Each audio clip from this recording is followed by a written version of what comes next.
नमस्ते बच्चों। आज हम हमारा इकाई 16 जल के बारे में चर्चा करेंगे, जिसमें से आज हम जल के स्रोत के बारे में बताने वाले हैं। तो मेरे बच्चे ये बताइए कि आप सबके घर में जो पानी आता है वो कहाँ कहाँ से आता है? आप बता सकते हो क्या कोई? ओके, नल से आता है। नल जो है बच्चों कभी भी हमारा क्या नहीं है, एक पानी का जरिया नहीं है, यानी पानी का जो है स्रोत क्या है, नल नहीं है। नल से पानी आता है। तो बताइए अब स्रोत कौन कौन से होंगे? बिल्कुल सही, नदी है ना, तालाब, झरना, और जो वर्षा का पानी आता है, ये सब जो है हमारे जल के स्रोत है। तो नदी, तालाब, झरना, वर्षा, पर्वतों पर जमी बर्फ, ये सब क्या है? हमारा जो है नदी यानी पानी का स्रोत होता है। और जैसे कि हमारे जो जल का स्रोत यानी जो जो टोंडी होती है, जो हमारा नल होता है, उसमें से क्या है, सिर्फ हमारे घर में जो है पानी आता है ना। तो ये सब हमारे नदी के यानी जल के स्रोत है। और हमारा जो कुआं होता है ना, कुएं से हमें पानी मिलता है। तो जो अधिकांश नदी, जलकूप, झील सब कैसे होते हैं बच्चों? कैसे पानी के होते हैं? मीठे। वे ताजे पानी के स्रोत होते हैं। तो कुआं, नलकूप तथा हैंडपंप द्वारा हम क्या प्राप्त करते हैं बताइए? भूमिगत जल को प्राप्त करते हैं। और अधिकांश जो नदियां होती है, जलकूप होते हैं, झील होते हैं, मीठे वे ताजे जल के स्रोत होते हैं। ओके, तो पहले हम जरा देख लेते हैं कि कौन कौन से हैं। ओके, और मेरे बच्चों को सबको पता है कौन कौन से हैं हमारे स्रोत, कौन से हैं? तो जल के मुख्य स्रोत ये है। वर्षा, है ना, वर्षा से हमें पानी मिलता है। नदियों से पानी मिलता है। भूमिगत जल, झीलें, तालाब, समुद्र, समुद्र जो है बहुत बड़ा स्रोत है हमारा। बर्फ के पहाड़, कुएं, फिर जो है हमारे नलकूप होते हैं, है ना, जिसमें से हम लोग क्या निकालते हैं? पानी निकालते हैं। और हमारा हैंडपंप, ये सब जो है हमारे पानी के स्रोत होते हैं। तो ये देखिए, अब जो ये देख रहे हो ये कहाँ से निकल रहा है? कुएं से पानी निकाल रहे हैं, नदियों से पानी निकाल रहे हैं। हैंडपंप जो है सिर्फ जरिया है, लेकिन इसके द्वारा हम लोग क्या कर रहे हैं? भूमिगत जल को निकाल रहे हैं। वैसे ही हमारा जो नल है वो क्या है? एक स्रोत, यानी पानी हम जो है किसके जरिए निकाल रहे हैं? नलों के जरिए निकाल रहे हैं, है ना। लेकिन पानी जो है हम लोग जैसे कि नदियों से आ रहा है, तालाब से आ रहा है, या फिर आपके टैंकियों में भरा हुआ है, उन सब से जो है हम लोग निकालते हैं। देखो, तालाब है ना, झील है, ये सब जो है हम लोग क्या कह सकते हैं कि पानी के स्रोत होते हैं। और अब आप मुझे बता सकते हो कि जो हमारी जो पृथ्वी है, पृथ्वी पर पानी, यानी हमें पता है हम जहाँ पे रहते हैं, पृथ्वी, पृथ्वी एक अनोखा ग्रह है, हम आपको बता चुके हैं। तो हमारे पृथ्वी जो है, पृथ्वी में क्या है? पानी जो है मौजूद है। ओके, तो अब देखिए जैसे कि गांव सब में क्या होता है, बहुत दूर दूर तक, है ना, जहाँ पर पानी की कमी होती है, वहां पर क्या होते हैं, लोग बहुत दूर दूर से पानी लेकर आते हैं। क्योंकि सभी पानी जो है वो क्या नहीं होता है? पीने का या योग्य नहीं होता। तो हमें जो है पीने योग्य पानी ही हम लोग क्या कर सकते हैं? पी सकते हैं, है ना। तो हमने क्या देखा कि किस तरह से जो है नदियों से पानी आपके जो टैंकियों में सब जमा करके फिर जो है वो हमारे घर में क्या होता है? घर में आता है। तो हमने समुद्र का जल, यानी जहां से भी हम लोग जल निकालते हैं, वो बिना शुद्ध किए पीने योग्य या फिर हमारे बाकी सारे कार्यों के योग्य नहीं होता है। ओके, तो हम लोग हमारे जो घर है वहां पे जलाशयों से क्या करते हैं? पंप द्वारा घरों में जल की पूर्ति होती है। ये देखो, ये जल है, यहाँ से हम लोग जो है क्या कर रहे हैं? यहाँ से पानी को शुद्धिकरण सब करके क्या कर रहे हैं? पंपों द्वारा हम लोग क्या कर रहे हैं? घरों में, यानी हर घरों में, जन शहर सब में क्या है, नदियों नदियों से, कुओं से सब पानी नहीं निकाल सकते। तो हमारी जो है घरों में जलाशयों से पंप द्वारा घरों में क्या होता है? जल की पूर्ति होती है। अब देखिए बच्चों, हमारी जो पृथ्वी है, हमारे पृथ्वी, है ना, बहुत ही अनोखा ग्रह है, जैसे हमने आपको बताया। तो हमारा जो पृथ्वी है पानी का अपार भंडार है ना। पृथ्वी के धरातल की जो 2/3 भाग है, उससे अधिक भाग जो है किससे गिरा हुआ है? समुद्र से घिरा हुआ है। और समुद्र हमें पता है किसका स्रोत है बच्चों, जो है प्राकृतिक, है ना, प्राकृतिक जल का सबसे बड़ा स्रोत जो है वो समुद्र है। लेकिन समुद्र का जल जो है बिना शुद्ध किए हम लोग क्या नहीं कर सकते, पी नहीं सकते, है ना, क्योंकि कैसा होता है, बहुत सारी अशुद्धियां होती है।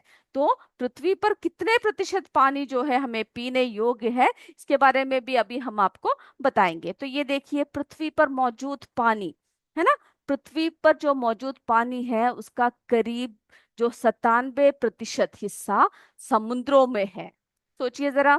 और महासागरों में है, यानी जो हमारे 97% जो हिस्सा है पानी का वो समुद्रों में और महासागरों में है। और फिर क्या है, इसका जो है जब पृथ्वी की जो सतह का करीब, है ना, 71% हिस्सा पानी से ढका हुआ है, यानी जो है 71% हिस्सा किससे ढका हुआ है, पानी से ढका हुआ है।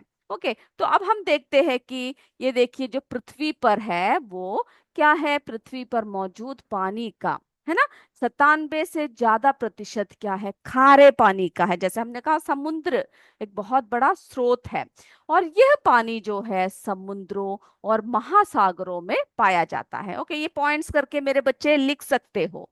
फिर जो है पृथ्वी, यानी हमने कहा आपसे कि हर पानी पीने योग्य नहीं है, तो पृथ्वी पर मौजूद पानी का 2 पॉइंट जो है 5%, है ना, हिस्सा ही क्या है बच्चों, मीठे पानी का है। तो हमारा जो है 2.5% ही मीठे पानी का है।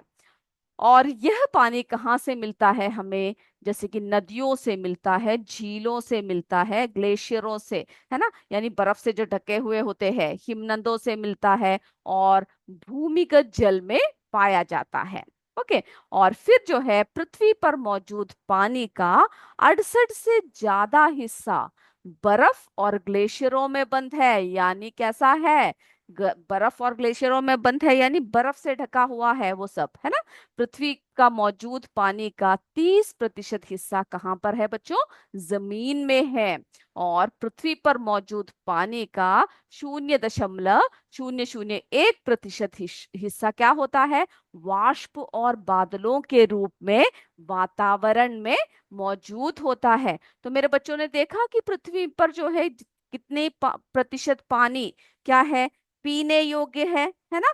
तो हमें क्या करना चाहिए, कभी भी जो है पानी की बर्बादी नहीं करना चाहिए। क्यों, क्योंकि पानी जो है हम सबके लिए क्या होता है, सभी जीव जंतुओं के लिए अमूल्य है ना। हम हर चीज के लिए हम लोग किसका इस्तेमाल करते हैं बताइए, जी हाँ, हम लोग जो है पानी का इस्तेमाल करते हैं। जैसे हमने बताया कि हमारा जो पृथ्वी है वो धरातल के कैसा होता है, धरातल का 2/3 से अधिक भाग समुद्र से घिरा हुआ है। तो समुद्र प्राकृतिक जल का सबसे बड़ा स्रोत है। तो मेरे बच्चों जैसे कि हमने आपको बताया कि जो वर्षा होती है ना, वर्षा हमारा सबसे बड़ा स्रोत है। तो वर्षा का जल कभी आपने देखा है कैसा होता है, कभी आप जब वर्षा में जब खेलते हो तो आपने देखा है कि कैसा होता है, यानी उसको उसमें कोई स्वाद होता है या कोई रंग होता है, कैसा होता है मेरे बच्चे, जल्दी जल्दी मुझे जवाब दीजिए।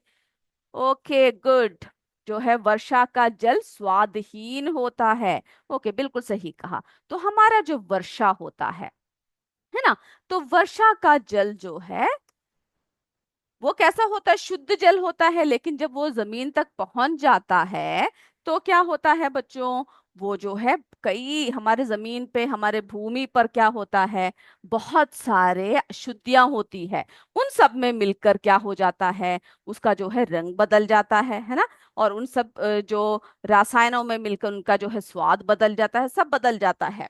तो वर्षा का जल जो है कैसा होता है, स्वादहीन होता है। और सामान्यतः वर्षा का जल अपेक्षाकृत कैसा होता है, वर्षा का जल बताइए शुद्ध होता है ना। लेकिन हमारे यहाँ पर आने के बाद ही उसमें अशुद्धियां मिल जाती है। तो जिन स्थानों पर क्या होता है, अधिक वायु प्रदूषण होता है, वहां पर क्या होता है, अगर वायु प्रदूषण हुआ तो, है ना, अगर वायु प्रदूषण हुआ तो बताइए मुझे, जो जल है वो शुद्ध मिलेगा? नहीं मिलेगा। अगर हमारे यहाँ पर जो है वायु प्रदूषण हुआ, तो वायु प्रदूषण से क्या होता है, जहां पर वायु प्रदूषण अलग होता है वहां पर जो है अलग अलग मात्रा के, यानी भिन्न भिन्न प्रकार के क्या होता है, अल्प मात्रा में अम्ल उपस्थित होता है ना, एसिड उपस्थित होता है, जो वर्षा को यानी पानी को क्या करता है, पानी को जो है अशुद्ध कर देता है। तो अम्ल जब उपस्थित होता है तो उससे क्या होता है, उसकी वजह से जो है अम्लीय वर्षा यानी अम्ल वर्षा होती है। यानी हमारे वायुमंडल में इतने सारे दूषित गैसें हैं जिसकी वजह से क्या हुआ, जब वो वर्षा का पानी जब उसमें मिल गया तो कैसा वर्षा होता है, अम्ल वर्षा होता है, जिसको हम लोग क्या कहते हैं बच्चों, एसिड रेन कहते हैं। ओके, जिसको हम लोग कौन सा बारिश कहते हैं, एसिड रेन कहते हैं। तो इसकी वजह से क्या हो रहा है, जो एसिड रेन है, जो अम्ल वर्षा है, उसकी वजह से क्या हो रहा है, हमारे पृथ्वी में है ना बहुत ही बुरा असर पड़ रहा है, जिसकी वजह से जो है क्या हो रहा है, अम्लीय वर्षा जो है वजह से हमारे जैसे आपने देखा ना, आपकी जो ताजमहल सब है देखने में कितना सुंदर है ना, लेकिन ये जो अम्ल वर्षा की वजह से जिसमें इतने सारे रसायन मिले हुए हैं, इसकी वजह से हमारे जो ऐतिहासिक जो इमारतें हैं वो सब कैसे हो रहे हैं, पीली हो रही है ना। देखिए ताजमहल, सफेद रंग का जो संगमरमर का हमारा ताजमहल था, अब कैसा हो गया, ये देखो पीला हो गया है। ये किसकी वजह से हुआ है बच्चों, अम्लीय वर्षा की वजह से हुआ है। तो वर्षा का जो कुछ प्रतिशत जल है वो जमीन द्वारा क्या कर लेते हैं, अवशोषित हो जाता है, ठीक है। और यह जल जो है पत्थरों तथा बालू की विभिन्न परतों से छनकर हमें पता है कहाँ पर आती है, हमारी पृथ्वी की गहराइयों तक पहुंचती है ना। तो जब पृथ्वी की गहराइयों तक पहुंचते हैं तो उसमें क्या मिल जाता है, बिल्कुल सही, खनिज लवण घुले होते हैं। और खनिज लवण जो हमारे पृथ्वी में मिल जाते हैं उसकी वजह से क्या होता है बताइए, उसकी वजह से जो है पूरा पानी जो है हमारा वह गंदा हो जाता है ना। यानी हर तरफ से बहता हुआ आ रहा है, चट्टानों से बहता हुआ आ रहा है, इमारतों से बहता हुआ आ रहा है, जिसकी वजह से क्या होता है, पानी जो है कैसा हो जाता है, यानी पीने योग्य नहीं रहता। तो जल पत्थरों तथा भालू के विभिन्न परतों से छनकर पृथ्वी की गहराइयों पर आती है और चट्टानों के ऊपर एकत्रित हो जाती है। उसमें क्या घुले होते हैं, जब सभी जगह से मिलकर जब आते हैं तो उसमें जो है विभिन्न प्रकार के खनिज लवण घुले होते हैं, है ना। विभिन्न प्रकार के खनिज लवण लवण जो है घुले होते हैं, जिसके कारण जल जो है स्वाद युक्त हो जाता है और पीने योग्य नहीं होता है ना। तो इसकी वजह से क्या होता है, हमारा जो है हम लोग हर पानी को क्या नहीं कर सकते, पी नहीं सकते। तो विभिन्न स्रोतों से प्राप्त जल का स्वाद हमें उसमें घुले हुए लवणों के कारण होता है, यानी कई जगह मीठा होता है, कई जगह खारा होता है ना। तो हमने क्या देखा, ये सब जो है हमारे किसकी वजह से होता है, उसमें मिले हुए खनिज लवणों की वजह से होता है। और हमारे जो मनुष्य, हम लोग जो है मनुष्य है, वो क्या कर रहे हैं, यानी प्रदूषित कर रहे हैं वातावरण को, है ना। वातावरण को प्रदूषित कर रहे हैं, हर तरफ क्या मचा रहे हैं, गंदगियां मचा रहे हैं, है ना। जिसकी वजह से जो है हमारे, आपने सुन रखा है हरित ग्रह प्रभाव क्या है ना, ग्रीन हाउस इफेक्ट आपने सुना है, जिसकी वजह से क्या हो रहा है, हमारा जो हरित ग्रह प्रभाव, यानी उसमें क्या हो रहा है बताइए, हरित ग्रह प्रभाव कहते हैं या उसे हम लोग ग्रीन हाउस इफेक्ट कहते हैं, जिसमें पृथ्वी के वायुमंडल में क्या होता है, पृथ्वी के जो वायुमंडल है सूरज के आने वाली जो गर्मी है उसको कैद कर लेती है ना। उसके कैद होने से क्या हो जाता है, कैद हो जाने की वजह से हमारा पृथ्वी जो है अत्यधिक गर्म हो जाता है।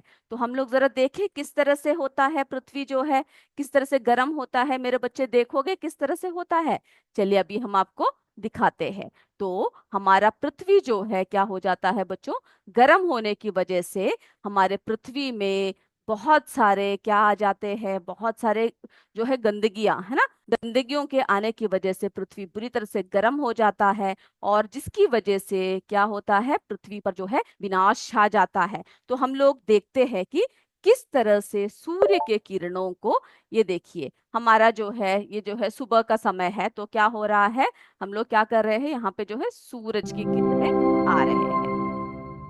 देख रहे हो किस तरह से क्या आ रहा है, हमारा सूर्य की किरण जो है धरातल पर आ रहा है। देखा, ये देखिए। तो इसमें से जो बच्चों, जो सूर्य की जो किरणें आ रही है, इसमें से आप क्या देख रहे हो, ये जो पीला रंग के जो किरणें आ रहे हैं, है ना, पीले रंग की जो किरण आ रहे हैं, ये क्या है, ये हमें जो है विजिबल लाइट कहते हैं इसको, यानी दृश्य प्रकाश कहते हैं। और ये जो लाल रंग का जो आ रहा है, इसको हम लोग क्या कहते हैं, इंफ्रारेड रेस कहते हैं। तो हमारी हमें पता है कि ये जो सूर्य की किरणें हैं भूमि पर कितने समय पर पहुंचती है, 8 मिनट और 20 सेकंड में पहुंचती है। तो ये सब जो है क्या करती है, सूर्य की किरणें जब आती है तो हमें ऊष्मा प्रदान करती है। लेकिन हमारे जो पृथ्वी पर बहुत सारे क्या मौजूद है, गैसेस मौजूद है ना, जिसकी वजह से क्या होता है, जिसकी वजह से जो है जितने गैसेस यानी कार्बन डाइऑक्साइड, मीथेन आदि गैसेस जो है मौजूद है, और जब सूर्य की किरणें उन सबको क्या करती है, यानी गैसों की अधिक मौजूदगी की वजह से सूर्य की किरणें इन सबको अवशोषित कर लेती है, और उसको क्या नहीं करने देती, वापस जाने नहीं देती, जिसकी वजह से हमारा जो है वायुमंडल अधिक से अधिक, है ना, अधिक से अधिक क्या हो जाता है, गर्म हो जाता है, ये देखिए। और जिसकी वजह से जो है हमारे इसमें, ये देख रहे हो ना, ये जो लाल रंग है ना, जो इंफ्रारेड रेस है, इसकी जो है खपत ज्यादा हो रही है। तो वायुमंडल में कार्बन डाइऑक्साइड, मीथेन, ये सब गैसों की वजह से क्या होता है, गर्मी बढ़ जाती है, और ये गैसें सूरज की आने वाली गर्मी को रोकती है, और जमीन का तापमान को क्या करती है, बढ़ा देती है, जिसको हम, जिससे क्या होता है, जिससे कि हमारे पृथ्वी के लिए जो बहुत ही खतरनाक होता है, पृथ्वी में अगर गर्मी की वृद्धि हो गई तो क्या होगा बच्चों, तो जो है सारी बर्फ पिघल जाएगी, है ना। प्रदूषण जो है अगर नहीं रुका तो हमारे जितने भी महाद्वीप है वो सब क्या हो जाएगा, समुद्र के नीचे चला जाएगा। ओके, तो हमने जो है इस परीक्षण के द्वारा हमने क्या देखा कि किस तरह से जो है पृथ्वी पर हमारा ग्रीन हाउस इफेक्ट यानी हरित गृह प्रभाव हो रहा है, और पृथ्वी के वायुमंडल में सूरज के से आने वाली गर्मी को कैद हो जाने की वजह से यह प्राकृतिक प्रक्रिया होता है। तो मेरे बच्चों, आज की क्लास इतना ही। अगली क्लास में हम फिर मिलेंगे। तब तक जय विद्या शक्ति, जय हिंद, जय भारत। धन्यवाद मेरे बच्चों।